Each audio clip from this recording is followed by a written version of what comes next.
3, 2, 1. Here we go!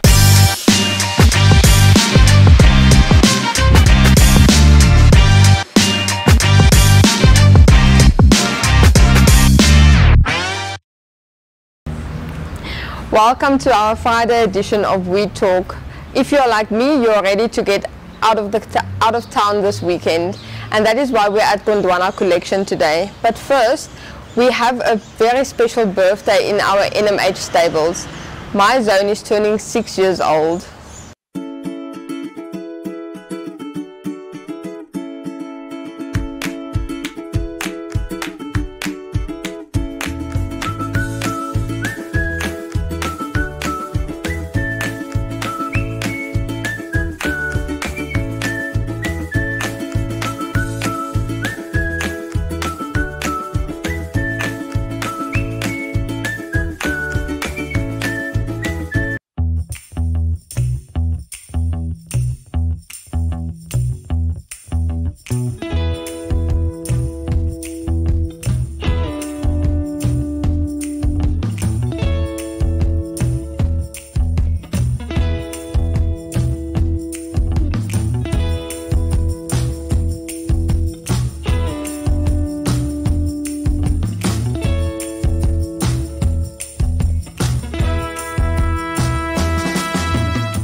Congratulations, my zone. But let's jump into the news. On the Windhoek Express website, we report good news that in preparation for the thousands of tourists that will be surely heading to Namibia very soon, the Namibia Airports Company said they are planning to invest over 1.3 billion Namibian dollars in infrastructure development across all 8 airports in the country in the next 5 years. Immediate inventions include 250 million Namibian dollars for the Hosea Kotaku International Terminal Congestion Alleviation Plan and another 20 million Namibian dollars for the Eros Airport runway holding action. In more feel-good news, NamPower handed over 13,100 energy-efficient light bulbs valued at almost 300,000 Namibian dollars to the Ministry of Health and Social Services earlier this week. According to the ministry, these bulbs will go a long way in terms of providing general lighting in especially the Windhoek Central Hospital, which has a constant battle with bulbs that continuously fuse. Dan is daar ook 'n oulike huldeblyk aan Elsie Visser, wat beter bekend is as Juffrou Vissie, wat op 31 Desember 2020 na 42 jaar in die onderwys afgetree het. Ons deel kortlik haar onderwysloopbaan en hoe sy diep spore in baie leerlinge se harte gekruip het. And then in sporting news, national cycling champion Driekus Coetzee has set his sights on competition at the 2021 International Cycling Union World Championship, slated for 19 to 26 September 2021 in the Flanders region of Belgium.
Welcome back, viewers. As mentioned earlier, I'm joined here with Uma and Manny Goldberg. Welcome.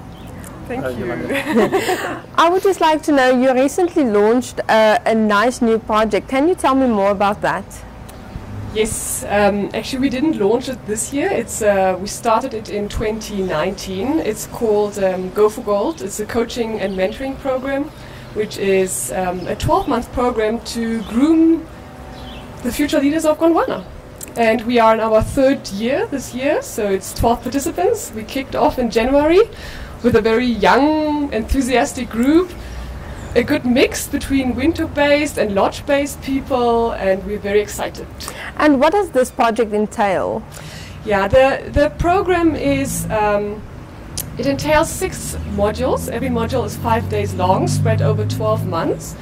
And every module has a topic where the participants are working on intensively with research group presentations. For example, we started off with module 1, which is all about self-awareness, getting to know yourself. Why are you working at Gondwana? Why are you here? What are your talents? What is your purpose? And then it goes on to module 2, module 3. Between the modules, the participants have on-the-job projects, which they need to do at the work, implement their learnings, and then they have one final year project where they have 12 months time to implement it, which will then be presented on November to the entire exco of Gondwana, which is always the very exciting, the most exciting day of the program. And why are projects like these so important for Namibians, and especially for your staff? Yeah, I think we've realized in the past that our biggest asset at Gondwana is our people, and we've been investing into our people since Gondwana started, and it paid off. And it's a program to groom mindful leaders, not just for Gondwana but for Namibia. And I think in such a situation that we found ourselves in this industry, especially last year, this is what we need, mindful leaders. And your first month of this project has already been finished. How did that go? It went very, very well. The first module is always at the beginning a bit tense. The participants need to get to know each other. Yeah. They need to understand how do we work. But it only took a few days, and they formed a bond already. They went back to work after module 1 with a lot of work. They have a lot of work to do.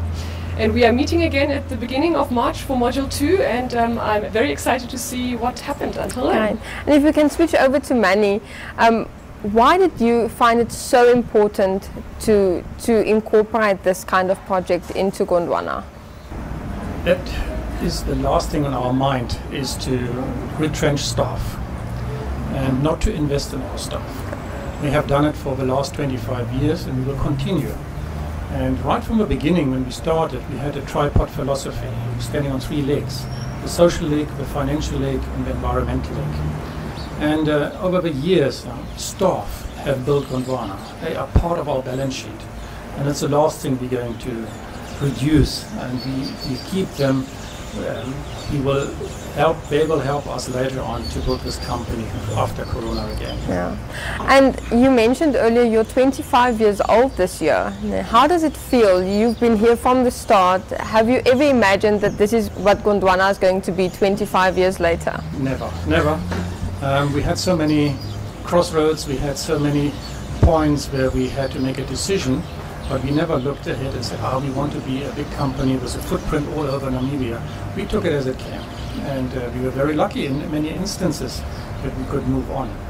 And the same now, the challenges we got now, they're not over yet, but it's good to reflect a little bit and position ourselves new again. And that's why we continue with our staff and we invest in them so that we are ready when the tourists are coming again. Talking about the coronavirus and the restrictions we've faced since last year, some of the restrictions have been lifted. Are you expecting a big influx of international travelers this year? We thought, it's only going to be 3 months, and it's 6 months, and end of the year it will be normal again. It's difficult to say, although we see a little bit of a light at the end of the tunnel. Okay. And we were very fortunate that the local Namibians and South Africans supported us in the meantime. We started already 15 years ago with a Gondwana card, so what is now you see all over, local is lekker and locals are traveling. This is something we embraced 15 years ago, and then we got a very strong Gondwana card holder base, 75,000 members, and they carried us in a big thing the last few months. And why would you say is it so important for Namibians to travel their own country? It's so wonderful to see that people from all walks of life are starting to travel and love their country, to appreciate it. And there's so much to be seen. And the green season now, the good rains we had, it's a blessing. So it's the time now for Namibians. It's their time now to travel and experience the country. And it's you know, it's proudly Namibian. You know, it's part of what we have. And, you have to know. Thank you so much for your time, and congratulations on celebrating 25 years this year. Thank you very much. Thanks so much. We'll be back soon. Welcome back, viewers. For today's life hack, I'm sharing with you how to prevent your bathroom mirrors from fogging up during a hot shower. All you have to do is waxing cream. So take your car's waxing kit and rub some on the mirror, and that will prevent it from fogging up while you take a shower. And now our Flex Minute. Hey guys, and welcome back to Flex Minutes. I'm Jeanette Tergaard, your presenter for Flex. With me in studio is JP Dutoit. His wife is not in studio with us today, but you know, he's gonna go tell her what I did, and she's gonna do that to him. Okay, JP, you're gonna have your hands on the back of the chair here. His feet is gonna be hip width apart here. So he's gonna go down into the stretcher. With this one, you can actually just press down a bit, but when he says stop, we stop. If a stretch becomes too uncomfortable for your partner, then don't go any deeper or press further. Awesome. So now he's gonna sit on the chair for me right here, and we're gonna do a tricep stretch. So with this one, he's gonna stretch his arms in that position there, and I have my other hand on his shoulder here, and I'm just trying to help him get a deeper stretch in that tricep. So you're definitely gonna feel it. Yes. And now he's gonna do a forward bend for me. He's gonna sit on the edge of his chair right there and do a forward fold, and I'm just gonna assist him a little bit with that. So if it's your workout partner, you can just do a quick massage there as well. Okay, and now we're gonna do some oblique twist in this one. So JP is gonna bend his one arm again for me. So now I want him to go down. Okay, so now we're not gonna do a tricep stretch there too much, but I want the stretch to be in his oblique muscles. Okay, so then we're just also gonna do that stretch over there, and obviously what you do to the one side you do to the other side, but because of time we are just gonna do one side to have those 2 minutes for you.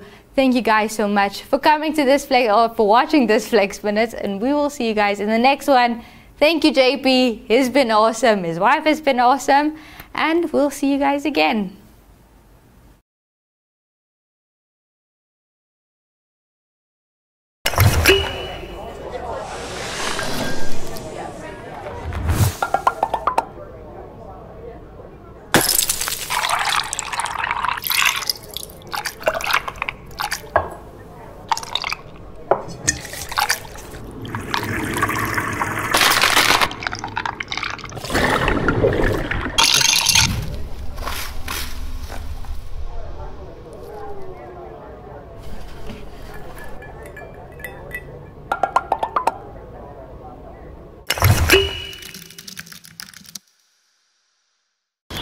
Welcome back, and now for the end of our show, our Did You Know segment. Today I'm talking to Marilee von Mollendorf. She's a makeup artist in Windhoek, and she will be running us through how to clean our makeup brushes. Enjoy!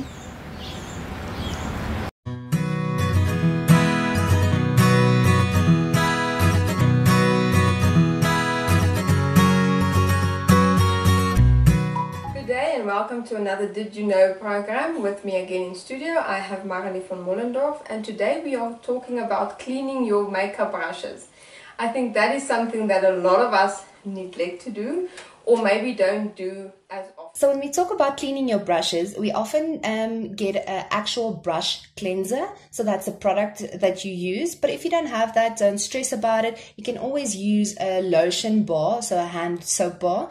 And you just gently wet the brushes and the soap bar under running water, and you swirl your brush around on the soap, and the residue will come loose from the brush, so especially foundation brushes, and you just run that under hot water again. And you might have to repeat this step a few times depending on how clogged marked your brushes are. And once that is done, you can just roll it into a towel, and then from there on, it's better to hang your brushes upside down when they dry. But if you don't have a brush tree, that's no problem. You can just slightly put the brush on the edge of a table or workspace, just so that the bristles don't lie flat on the table, but just slightly hang so that no bacteria goes inwards, so that they can just dry properly. Well, that's a good way of saying how to clean the brushes, but how often should we be replacing our makeup brushes? So cleaning them at least once a week. So that's if you use the brushes on yourself. If you use the brushes on anyone else, then it's obviously always a good idea to clean them directly afterwards. So after each application. And how often do you need to replace your brushes? That will depend on how often you apply it and how rough you are on your brushes. Okay. So I would suggest that if you work with your brushes very often, that you can replace them every 2 years if they are in a good condition, and if you have been taking regular care of them. However, if you are really harsh on your brushes, I would suggest at least once a year. Okay. So much for enlightening us. And now you know. Till next week. Goodbye.